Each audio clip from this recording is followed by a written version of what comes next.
أعوذ بالله من الشيطان الرجيم في أعماد মুমাদ্দাদা লম্বা লম্বা খুঁটিতে। সূরা হুমাযার শেষ আয়াত, যেখানে আল্লাহ সুবহানাহু ওয়া তাআলা হুতামার বর্ণনা দিচ্ছেন যে সেখানে যে আযাবটা থাকবে, যেখানে মানুষকে ক্রাশ করে দেওয়া হবে, চূর্ণ বিচূর্ণ করে দেওয়া হবে। উপর থেকে চূর্ণ বিচূর্ণ করে দেওয়ার জন্য সেই ক্রাশারটাকে পাঠানো হবে, আর নিচে থেকে দাউ দাউ করা আগুন দিয়ে জ্বলতে থাকবে, যে আগুনটা তাদের অন্তর পর্যন্ত পৌঁছে যাবে। অর্থাৎ ভিতরে বাহিরে চারিদিক থেকে তখন তারা টর্চার সেলের মধ্যে থাকবে, এবং যেই টর্চারের কথা আমরা আসলে চিন্তা করতে পারি না। এবং সেটাকে আল্লাহ সুবহানাহু ওয়া তাআলা এখানে বলছেন যে ফি আমাদি মুমাদ্দাদা, লম্বা লম্বা খুঁটিতে। সো এখানে আ আ যেই শব্দটা ব্যবহার করা হয়েছে, যে আমাদ, আমাদ শব্দটা এসেছে, এটা একটা বহুবচন। এটার সিঙ্গুলার বা একবচনে হচ্ছে আমুদ। এটার অর্থ হচ্ছে পিলার্স, স্তম্ভ। তো আমরা দেখি যে কোনো একটা বড় ফাউন্ডেশনের কথাই আমরা যখন চিন্তা করি, তখন সেটার জন্য স্ট্রাকচারাল কিছু কলাম থাকে, যেই জিনিসগুলো, যে স্তম্ভগুলো হচ্ছে সেগুলোকে, সেই বিল্ডিংটাকে বা বড় ফাউন্ডেশনটাকে ধরে রাখে। এবং এই বড় যেই বিল্ডিংটা আছে, সেটার মূল যে ওয়েট, সেটা ধারণ করে রাখা, সেটাকে এক জায়গায় স্ট্যাবল করে রাখার কাজটা করে হচ্ছে এই পিলারগুলো, এই স্তম্ভগুলো। এবং এখানে বলা হচ্ছে ফি আমাদি মুমাদ্দাদা। মুমাদ্দাদা এটা এসেছে মাদ্দাদা থেকে। মাদ্দাদা শব্দটা হচ্ছে তামদিদ বলা হয়ে থাকে এটাকে।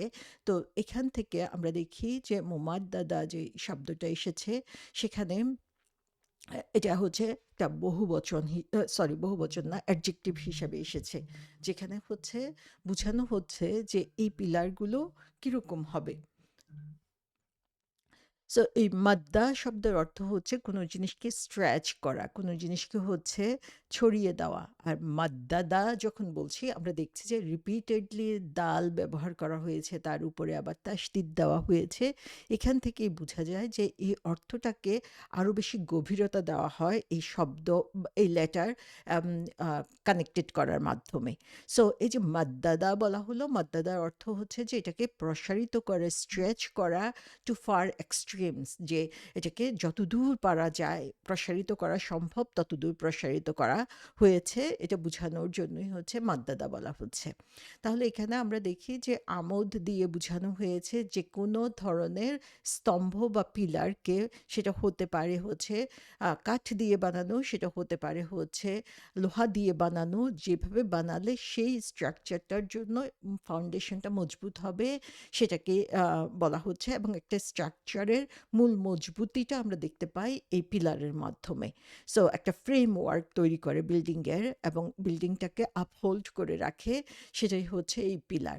সো এখান থেকে তাফসীরকারগণ বলেছেন যে এটাকে আমরা দুইভাবে বুঝতে পারি। একটা হচ্ছে যে আমরা যখন স্ট্রেট ফরওয়ার্ড পড়ি, সরল অর্থ করি, তখন আমরা বলি যে তারা হচ্ছে এই পিলারগুলোর মাঝখানে তারা ট্র্যাপড হয়ে গিয়েছে, আটকা পড়ে গিয়েছে।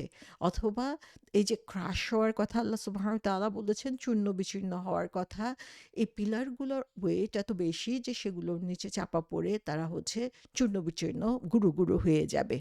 সো আমরা এটা জানি যে একটা বিল্ডিংয়ের হেভিয়েস্ট পার্ট হচ্ছে এই পিলারগুলো। সো আমরা একটু ইমাজিন করতে পারি এখানে, যে কেউ যখন এই পিলার বা এই হেভি স্ট্রাকচারের মধ্যে আটকা পড়ে গেল, তার অবস্থাটা কীরকম হচ্ছে, অথবা তার উপরে যখন এই প্রেশারটা পড়ছে, তখন তার অবস্থাটা কী হচ্ছে। আল্লাহ সুবহানাহু ওয়া তাআলা আমরা বুঝার মতো করে কিছু চিত্র এখানে তুলে ধরেছেন। সো এখানে মোমাদ্দাদা শব্দটার অর্থ আমরা দেখেছি যে কোনো জিনিসকে স্ট্রেচ আউট করা, কোনো জিনিসকে সম্প্রসারিত করা। কিন্তু আল্লাহ সুবহানাহু ওয়া তাআলা এখানে জাস্ট মামদুদা, মামদুদা দিয়েও স্ট্রেচ বোঝানো হতো, সেটা বোঝানো হয় নাই, বরং ইন্টেন্সিভ ফর্ম যেটা মোমাদ্দাদা, সেটা বুঝা দিয়েছে বলেছেন। এবং তার মানে হচ্ছে যে স্ট্রেচ করা, স্ট্রেচ বিয়ন্ড স্ট্রেচ, যে যতটুকু পারা যায়, যে এক্সটেন্ডেড বিয়ন্ড এক্সটেনশন, এটা এন্ডলেস সেটা বোঝানোর জন্য হচ্ছে এভাবে এই শব্দটা ব্যবহার করা হয়েছে। সো তার মানে হচ্ছে এই পিলারগুলো কিপ স্ট্রেচিং আপওয়ার্ড, যে উপরের দিকে এগুলো উঠতেই থাকে। যেমন তাদের লোভ এই দুনিয়াতে বাড়ছিলই বাড়ছিল, যতই তারা পাচ্ছিল তত বেশি তাদের লোভ বেড়ে যাচ্ছিল, সেরকমভাবে তাদের শাস্তির জন্য দেওয়া এই পিলারগুলো বাড়তেই থাকবে, তাদের ওজন বাড়তেই থাকবে এবং সেই ওজনের চাপে তারা চূর্ণ বিচূর্ণ হতে থাকবে, কিন্তু সেই চূর্ণ বিচূর্ণ হওয়ার কোনো শেষ নাই। কারণ হচ্ছে যখন একদম গুরু গুরু হয়ে যাবে, আল্লাহ সুবহানাহু ওয়া তাআলা আবার তাদেরকে রিফর্ম করবেন, আবারও সেই গুরু গুরু হওয়ার প্রসেস শুরু হয়ে যাবে। সো এখানে আমরা আল্লাহ সুবহানাহু ওয়া তাআলা যেভাবে শব্দগুলো চয়ন করেছেন সেটা থেকে দেখি যে কত টেরিফাইং ওয়েতে আল্লাহ বর্ণনা করেছেন এই প্রত্যেকটি শব্দ, যাতে আমরা অনুধাবন করতে পারি, যাতে এটা আমাদের অন্তর পর্যন্ত পৌঁছে যায়। ২ নম্বর আয়াতে আল্লাহ সুবহানাহু ওয়া তাআলা বলেছেন যে তারা মাল, তাদের ধন সম্পদ কি করে? আদ্দাদা, যে তারা সেখানে সেগুলোকে বারবার বারবার গুণে রাখে। আর এখানে যখন কলামগুলো বা পিলারগুলোর কথা বলেছেন, সেখানে তিনি বলছেন মুমাদ্দাদা। আমরা দেখি যে কি সুন্দরভাবে আল্লাহ সুবহানাহু ওয়া তাআলা কানেক্টেড করেছেন, এবং একটা শাস্তি, একটা কাজ যত জঘন্য তার শাস্তিটাও তার মতো কঠিন হবে, সেটা আল্লাহ সুবহানাহু ওয়া তাআলা এখানে আমাদেরকে বলে দিচ্ছেন যে তাদের শাস্তিটা হচ্ছে মিরর করবে তাদের ক্রাইম, তাদের অন্যায়টাকে, যে তারা যে পরিমাণ অন্যায় করেছে সেই পরিমাণ শাস্তি তাদের জন্য রেখে দেওয়া হয়েছে। তারা চেয়েছে কাউন্টলেস সম্পদ জমা করার জন্য, তাদের জন্য আল্লাহ সুবহানাহু ওয়া তাআলা শাস্তি রেখেছেন এন্ডলেস কলাম দিয়ে, এন্ডলেস পিলার দিয়ে।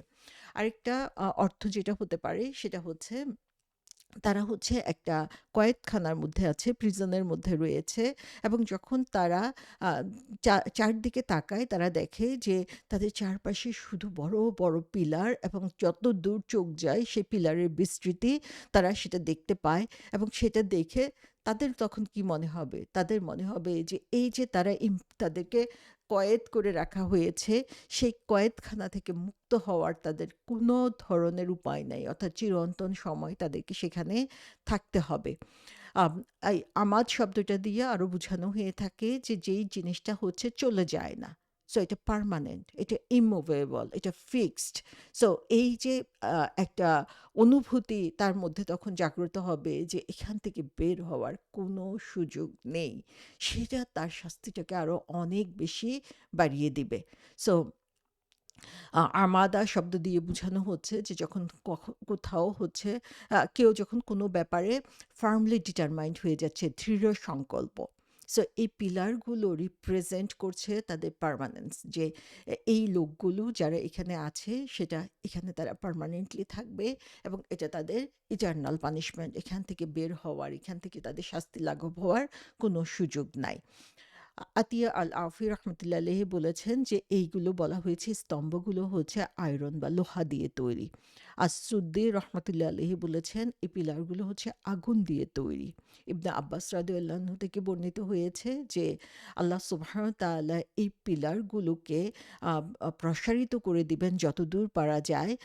সো তাদের উপরে হচ্ছে এই পিলারগুলো থাকবে, এবং তাদের গলার চারদিকে হচ্ছে শৃঙ্খল দিয়ে বা শিকল দিয়ে বাঁধানো থাকবে, এবং তাদের জন্য জাহান্নামের দরজাটা বন্ধ করে দেওয়া হবে, যেখানে তারা আটকা পড়ে যাবে। সো এই চিত্রটা আমরা একটু ইমাজিন করতে পারি, যে আমরা যদি দেখি যে বড় বড় স্তম্ভ কথা চিন্তা করি, সেখানে মানুষ যখন আটকা পড়ে যায় কিভাবে ক্লস্ট্রোফোবিয়া, এবং তার মধ্যেই সে দেখছে যে সে আগুনগুলো হচ্ছে এমনভাবে জ্বলছে যেগুলো তার চারপাশে যতদূর চোখ যায় সে দেখতে পাচ্ছে আগুন শুধু উপরের দিকেই চলে আসছে। তো এখানে আমরা দেখতে পাচ্ছি যে এই সূরাতে আল্লাহ সুবহানাহু ওয়া তাআলা যারা হচ্ছে মানুষের সামনে এবং পিছনে মানুষকে নিয়ে কথা বলে, যারা হচ্ছে অহেতুকভাবে সম্পদ জমা করে রাখে, কোনো জনকল্যাণমূলক কাজে সেগুলো খরচ করার জন্য তাদের কোনো আগ্রহ থাকে না, তারা মনে করে যে এটা তাদের জন্য ফরএভার, চিরন্তন সময় থাকবে। আল্লাহ সুবহানাহু ওয়া তাআলা বলছেন যে তাদের জন্য শাস্তি এই ধরনের প্রকাণ্ড স্ট্রাকচার বা পিলারের মধ্যে তিনি রেখে দিয়েছেন, যেগুলো হচ্ছে এক্সট্রিমলি লং, এবং যার মধ্যে থাকবে হচ্ছে স্কর্চিং হট, যে সহ্য করার মতো না এরকম টেম্পারেচার দিয়ে থাকবে। সো যারা হুমাজা এবং লোমাজা করবে তারা হচ্ছে এর থেকে বের হওয়ার জন্য চেষ্টা করবে, কিন্তু এখান থেকে বের হওয়ার তাদের কোনো সুযোগ থাকবে না। তারা দেখবে যে হোতামা যেখানে হচ্ছে উপরের দিকে একটু একটু করে এগিয়ে যাচ্ছে, এবং যেই আগুনটা এবং যেই ক্রাশিং মেশিনটা তাদেরকে কি করছে, ডিসফিগার করে দিচ্ছে, ক্রাশ করে দিচ্ছে, এবং সেটা তাদের অন্তর পর্যন্ত পৌঁছে যাচ্ছে, এবং তারা দেখবে যে উপরের দিকে তাদের মুক্তির জন্য কোনো দরজা খোলা নাই, যে দরজা তাদের রিচেবল না, সেই অবস্থায় তারা পৌঁছে যাবে। সো তারা যদি চেষ্টাও করে এই পিলার বেয়ে উপরে উঠে যাওয়ার, এগুলো এত হট থাকবে, এগুলোতে জ্বলন্ত আগুন থাকবে, যেটা তাদের জন্য হচ্ছে কখনো সম্ভব হবে না। সো যতবারই তারা চেষ্টা করুক না কেন উপরে উঠার জন্য, ততবারই তারা আগুনে জ্বলবে, ততবারই তারা নিচে পড়ে যাবে, এবং তাদের উপরে যে ছোট্ট একটা ওপেনিং আছে সেখান পর্যন্ত পৌঁছা তাদের পক্ষে কখনোই সম্ভব হবে না। সো এই চিত্রটা আল্লাহ সুবহানাহু ওয়া তাআলা তুলে ধরছেন যাতে আমরা এর তীব্রতা, এই শাস্তির যে কাঠিন্য সেটা আমরা বুঝতে পারি, এবং মৃত্যু হলে আমরা অনেক সময় যখন অনেক কষ্টের মধ্যে থাকি তখন মনে করি যে মৃত্যু হলেই বুঝি এই কষ্ট থেকে মুক্তি পাওয়া যাবে, কিন্তু জাহান্নামের এই শাস্তি এমন যে সেখানে কোনো মৃত্যু নাই, তাহলে সেখান থেকে কোনো মুক্তিও নাই। এটা again and again repeatedly for ever চিরন্তন সময় ধরে চলতে থাকবে। তো আল্লাহ সুবহানাহু ওয়া তাআলা এই সূরাটা শুরু করেছেন ওয়াইল দিয়ে, যে আল্লাহ সুবহানাহু ওয়া তাআলার যে তীব্র অসন্তুষ্টি সেটা প্রকাশ পেয়েছে এই শব্দটার মধ্য দিয়ে, এবং এখানে আমরা দেখি যে এই ওয়াইল দিয়ে বুঝানো হয়েছে যে ডিস্ট্রাকশন, শাস্তি।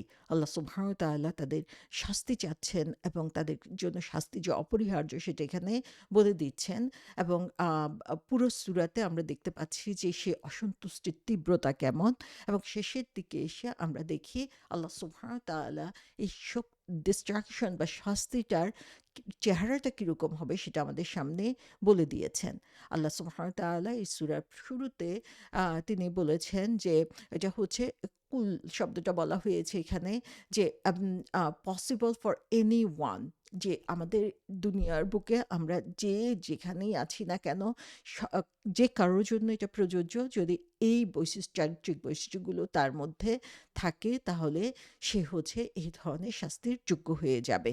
এবং এই শেষের দিকের আয়াতে এসে আমরা দেখি যে আল্লাহ সুবহানাহু ওয়া তাআলা শাস্তির তীব্রতা বর্ণনা করেছেন, এবং জাহান্নামের শাস্তির তীব্রতা বর্ণনা করার মাধ্যমে তিনি চান আমরা এখান থেকে একটা শিক্ষা নিই, এবং আমরা যেন আল্লাহ সুবহানাহু ওয়া তাআলার কাছে এই জাহান্নামের আগুন থেকে রক্ষা পাওয়ার জন্য দোয়া করতে থাকি, আল্লাহুম্মা আযিন্না মিনান নার। আল্লাহ সুবহানাহু ওয়া তাআলা যেন আমাদের উপরে রহম করেন, এই শাস্তি থেকে আমরা বাঁচতে পারি, সেজন্য আমরা যাতে সতর্ক হতে পারি। তো আমরা যদি পুরো সূরাটার উপরে একটু চোখ বুলাই তাহলে দেখব যে অন্যান্য সূরার মতোই খুব অসাম একটা স্ট্রাকচার এখানে রয়েছে। এই সূরার কেন্দ্রবিন্দু হচ্ছে ৪ নাম্বার আয়াত, যেখানে আল্লাহ সুবহানাহু ওয়া তাআলা বলে দিচ্ছেন যে মানুষের জন্য রয়েছে আল্টিমেট ডিস্ট্রাকশন। কাল্লা লায়ুম বাযান্না ফিল হোতামা, যে সেখানে সে হোতামা, সে ক্রাশিং সেন্টারের মধ্যে থাকবে, যেটা হচ্ছে আল্টিমেট ডিস্ট্রাকশন, এবং যেখানে তার কমপ্লিট ওর্থলেসনেস প্রকাশ পাচ্ছে, যে সেখানে তার যে কোনো মূল্য নাই, সেটা বোঝা যাচ্ছে এই ৪ নাম্বার আয়াতের মাধ্যমে, যে যখন জিনিসটাকে ছোট ছোট ধূলিকণার মতো জিনিসে পরিণত করে দেওয়া হয়, তার চেয়ে বেশি কেউ আর হারিয়ে যেতে পারে না, তার চেয়ে বড় লস আর কোনো কিছু হতে পারে না। এটাই হচ্ছে ওয়ার্স্ট পসিবল এন্ড যেকোনো মানুষের জন্য, এবং সেটাই এই ৪ নাম্বার আয়াতে বলা হয়েছে। ৪ নাম্বার আয়াতের এই যে ডিস্ট্রাকশন বা শাস্তির কথা বলা হয়েছে সেটা কেন, সেটা বর্ণনা করা হয়েছে ১ থেকে ৩ নাম্বার আয়াতে। সো এখানে আল্লাহ সুবহানাহু ওয়া তাআলা স্পষ্টভাবে আমাদের কাছে ৩ টা ক্রাইমের কথা উল্লেখ করেছেন। ১ নাম্বার হচ্ছে মানুষকে আ মা উম হুমাজা এবং লুমাজার মাধ্যমে কষ্ট দেওয়া। মানুষকে নিয়ে হাসি-তামাশা করা, ঠাট্টা করা, তার এর মাধ্যমে তাকে আসলে ছোট করার চেষ্টা করা। ২ নাম্বার হচ্ছে সম্পদ অর্জন এবং সম্পদ জমা করার ব্যাপারে obsessed হওয়া। জামা মালান ওয়া আদ্দাদা, যে মানুষ সম্পদ অর্জন করাটা আল্লাহ সুবহানাহু ওয়া তাআলা নিষেধ করেন নাই। সম্পদ অর্জনের পিছনে যখন সে সমস্ত শক্তি ব্যয় করে এবং সেটাকে সে জমিয়ে রাখতে চায়, আল্লাহ সুবহানাহু ওয়া তাআলার নির্দেশ মতো কাজে ব্যবহার করে না, ইভেন নিজের প্রয়োজনে ব্যয় করতেও কুণ্ঠাবোধ করে, তাদের কথা আল্লাহ সুবহানাহু ওয়া তাআলা এখানে বলেছেন। এবং থার্ড যেটা, সেটা হচ্ছে যে তারা মনে করে যে ইয়াহসাবু আন্না মালাহু আখলাদা, যে তারা মনে মনে এই চিন্তাটাই এত বেশি তাদের মধ্যে দৃঢ় হয়ে যায় যে এই সম্পদ তাদেরকে ইটার্নিটি দিবে, চিরন্তন জীবন দিবে, এই সম্পদের মাধ্যমেই তারা হচ্ছে সফলতা অর্জন করবে। সো প্রথম ৩ আয়াতেই এই ৩ টা জঘন্য কাজের কথা বলে, আমরা জঘন্য বলছি, কিন্তু তারপরে আমরা দেখব যে এই ৩ টা বৈশিষ্ট্যই আমাদের মধ্যে কারো না কারো মধ্যে অবশ্যই রয়েছে। এটা এমন না যে আমরা কারো দিকে দৃষ্টি আ আ কারো দিকে আঙ্গুলি নির্দেশ করব। এই জিনিসগুলো আমাদের দিকে চলে আসে। এটা আমাদের সোশ্যাল লাইফ স্ট্যান্ডার্ড এর একটা অংশ হয়ে গিয়েছে। যতক্ষণ পর্যন্ত না এখান থেকে আমরা মুক্ত হতে পারবো, ততক্ষণ পর্যন্ত সে ৪ নাম্বার আয়াতে যে ডিস্ট্রাকশন এর কথা বলা হয়েছে, সেটার সম্মুখীন হওয়া থেকে আমরা নিজেদেরকে বিরত রাখতে পারবো না। এবং তারপরে আল্লাহ সুবহানাহু ওয়া তাআলা সেই পানিশমেন্টটা কি ধরনের হবে সেটার বর্ণনা দিয়েছেন ৫ থেকে ৯ নম্বর আয়াতে। এবং সেখানে আমরা দেখি যে এই পানিশমেন্টের তীব্রতা বোঝানোর জন্য যেই শব্দটা ব্যবহার করেছেন আল্লাহ সুবহানাহু ওয়া তাআলা, নারুল্লাহ, আল্লাহর শাস্তি। এবং সেটা শুধুমাত্র যে বাহ্যিকভাবে তাকে আক্রান্ত করবে তা না, নারুল্লাহিল মুকাদা আল্লাতি তাত্তালিউ আলাল আফইদাহ, সেটা তাদের অন্তর পর্যন্ত পৌঁছে যাবে। অর্থাৎ কোনো অংশ এই আগুনের ক্ষতি থেকে, নারুল্লাহ থেকে মুক্ত বা সেভড হওয়ার কোনো উপায় নাই। তারপরে আল্লাহ সুবহানাহু ওয়া তাআলা বলেছেন যে এরকম অবস্থায় যখন সে আগুনের তীব্রতায় অস্থির হয়ে যাবে, যে আগুন তার অন্তর পর্যন্ত পৌঁছে যাচ্ছে, সেই সময় আল্লাহ সুবহানাহু ওয়া তাআলা বলছেন ইন্নাহা আলাইহিম মুসাদা, যে তাদের উপরে এটাকে সিল করে দেওয়া হবে। অর্থাৎ মুক্তির কোনো আশাই তাদের নাই। এবং সবশেষে তিনি বলেছেন যে তাদের জন্য থাকবে সে ধরনের পিলার ফি আমাদিন মুমাদ্দাদা, যেগুলো হচ্ছে এন্ডলেসলি প্রসারিত হতে থাকবে এবং সেগুলোতে হচ্ছে আগুন জ্বলতে থাকবে। সো আমরা দেখি যে প্রত্যেকটা শাস্তি হচ্ছে করেসপন্ড করে প্রত্যেকটা অন্যায়ের। সো তারা অন্য মানুষকে অন্তরে আঘাত করেছে, সেজন্য এই আগুনটা তাদের অন্তর পর্যন্ত পৌঁছে যাচ্ছে। তারা অবসেসড ছিল শুধু সম্পদ বাড়ানোর ব্যাপারে, শুধু বাড়িয়ে যাচ্ছিল, বাড়িয়ে যাচ্ছিল। তাদের জন্য আল্লাহ সুবহানাহু ওয়া তাআলা আম এমন কলাম দিয়ে দিয়েছেন, এমন পিলার দিয়ে দিয়েছেন শাস্তির জন্য, যেগুলো বাড়তে থাকবে। এবং তারা সেগুলোকে নিজের মাঝে এমন কুক্ষিগত করে রেখেছিল যে সেগুলো কাউকে দেওয়া থেকে সে নিজে বিরত রাখত, নিজেও খরচ করত না। এত কৃপণতা তার মধ্যে ছিল। আল্লাহ সুবহানাহু ওয়া তাআলা বলছেন যে তাদেরকে তিনি কম্প্রেসড সিল টাইট করে দিয়েছেন, যে এখন আর তার কোনো সুযোগ নাই সেগুলো থেকে বের হয়ে আসার। সো এখানে আমরা দেখি যে শব্দগুলো যেভাবে আল্লাহ সুবহানাহু ওয়া তাআলা ব্যবহার করেছেন, সেগুলো প্যারালালি শাস্তির সাথে কত মিলে যায়। হোমাজা লোমাজা, শাস্তিটা কি হবে? বলছেন হোতামা। হাদ্দাদা, যারা রিপিটেডলি কাউন্ট করে, শাস্তি কি হবে? পিলার্সগুলো হবে মুমাদ্দাদা, যেগুলো এক্সটেন্ডেড হবে রিপিটেডলি। সো এখানে আমরা আল্লাহ সুবহানাহু ওয়া তাআলা যদি আমরা অর্থ না বুঝি, মনে হবে যে এত সুন্দরভাবে রাইমিংভাবে সূরাটা বলা হয়েছে। কিন্তু এই রাইমিং শব্দগুলোর মধ্যেই যে কত কাঠিন্য রয়েছে সেটা আমরা বুঝতে পারি যখন আমরা এর গভীরে যাই, এর অর্থগুলো বুঝার জন্য চেষ্টা করি। সো আল্লাহ সুবহানাহু ওয়া তাআলা মিডল সেকশনে আমাদেরকে জিজ্ঞাসা করছেন যে কি তোমাদেরকে বুঝতে সাহায্য করবে যে হোতামাটা কি? যে আমরা দেখি যে কোরআন নাজিল হওয়ার পরে, রাসূল সাল্লাল্লাহু আলাইহি ওয়াসাল্লাম চলে যাওয়ার পরে ১৪০০ বছরের উপরে চলে গিয়েছে। মানুষ কিন্তু কোরআন পড়ে যাচ্ছে। কিন্তু কতজন মানুষের মধ্যে এই অ্যাওয়ারনেস আছে? কতজন বুঝতে পারছে এই হোতামার যে তীব্রতা? কতজন সেই কথা স্মরণ করে তাদের কাজের মধ্যে পরিবর্তন আনছে? আল্লাহ সুবহানাহু ওয়া তাআলা বলছেন যে, "কি জিনিস তোমাদেরকে বুঝতে সাহায্য করবে? এই হোতামাটা কি জিনিস?" যে নারুল্লাহ কি জিনিস, কি জিনিস তোমাদেরকে বুঝতে সাহায্য করবে। আল্লাহ সুবহানাহু ওয়া তাআলা এখানে আসলে আমাদের অন্তর্দৃষ্টিটাকে খুলে দেওয়ার জন্য আহ্বান করছেন, যেন আমরা কোরআনটাকে বুঝার চেষ্টা করি, বুঝে সে জিনিসগুলোকে উপলব্ধি করে আমরা নিজেদের মধ্যে পরিবর্তন আনার জন্য চেষ্টা করি। সো এখানে ফাইনালি আমরা দেখতে পাই যে আম এই আ সু এই শাস্তিগুলো পাওয়ার জন্য এমন না যে খুব জঘন্য কিছু করতে হয়। আমরা যেমন মানুষ খুন করা, জিনা করা এগুলোকে হচ্ছে খুব জঘন্য পাপ মনে করি। কিন্তু তার চেয়েও কঠিন আযাব আল্লাহ সুবহানাহু ওয়া তাআলা এই কাজগুলো মধ্যে দিয়েছেন, যে কাজগুলো আমরা হরহামেশা করে যাচ্ছি। এই কাজগুলো করার জন্য বিলিয়নিয়ার হওয়ার কোনো প্রয়োজন নাই। যার যতটুকু অর্থ রয়েছে তার মধ্যেই এই কৃপণতাগুলো চলে আসতে পারে। মানুষের অল্প থাকতে পারে কিন্তু স্টিল সে অবসেসড হতে পারে সম্পদ কালেকশনের ব্যাপারে। সো আমরা আ আমাদের ছোট একটা সার্কেল থাকতে পারে। সেখানেই দেখা যাবে যে হোমাজা-লোমাজা হয়ে যাচ্ছে। অনেক মানুষের সাথে মিশতে হবে এমনও না। সো এটা আসলে কতটুকু করা হলো অ্যামাউন্টটা ব্যাপার না। ব্যাপার হচ্ছে আমার অন্তরের মধ্যে কি আছে। যখন আমার অন্তরের মধ্যে সম্পদের ভালোবাসাটা বেড়ে যায়, যখন হচ্ছে আমি আমার স্ট্যাটাসটা নিয়ে চিন্তিত হয়ে পড়ি, মানুষের সামনে আমার স্ট্যাটাস কি হবে? অন্যদেরকে সে কারণে আমি আ আম হীন করার জন্য চেষ্টা করি এবং তার মাধ্যমে নিজেকে মূল্যবান মনে করি, তখনই বুঝতে হবে যে আমি একটা ডেঞ্জারাস এরিয়াতে প্রবেশ করেছি।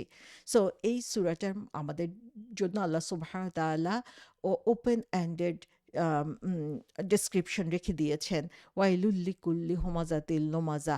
আ এই যে শাস্তি বা তিরস্কার, এটা হচ্ছে each and everyone, anyone with this qualities. So এটা যে কেউ হতে পারে, এটা আমি হতে পারি, এটা আপনি হতে পারেন। সো এটা হচ্ছে আমার নিজের অন্তরকে এখানে প্রশ্ন করতে হবে, আইডেন্টিফাই করতে হবে আমার অন্তরে এই রোগগুলো আছে কিনা, এবং আমাকে কাজ শুরু করতে হবে এগুলোকে রিমুভ করার জন্য। সো আর আমি যদি কোনো মানুষ দ্বারা আক্রান্ত হই, যারা আমার ব্যাপারে হোমাজা আ লোমাজা করছে, যারা আমাকে হীন করার জন্য চেষ্টা করে, যারা হচ্ছে তাদের সম্পদ দিয়ে আমাকে ছোট মনে ফিলিংস দেওয়ার জন্য চেষ্টা করে, যে আমার সম্পদ না আমার সম্মানটাকে নষ্ট করার জন্য চেষ্টা করে, আমি চিন্তা করব যে আল্লাহ ইজ দেয়ার। আল্লাহ দেখছেন, আল্লাহ জানেন, আল্লাহ জানেন আমার ব্যথাটা কোথায়। আল্লাহ হচ্ছে তার পারফেক্ট জাস্টিস দিয়ে অ্যাকাউন্টেবল করবেন সেই মানুষগুলাকে। আমার সম্মান আল্লাহর কাছে সম্মানিত। মোর সম্মানিত দেন কাবা। সো এই বিশ্বাসটা আমি রাখবো যে আল্লাহ সুবহানাহু ওয়া তাআলা তাদেরকে ছেড়ে দিবেন না।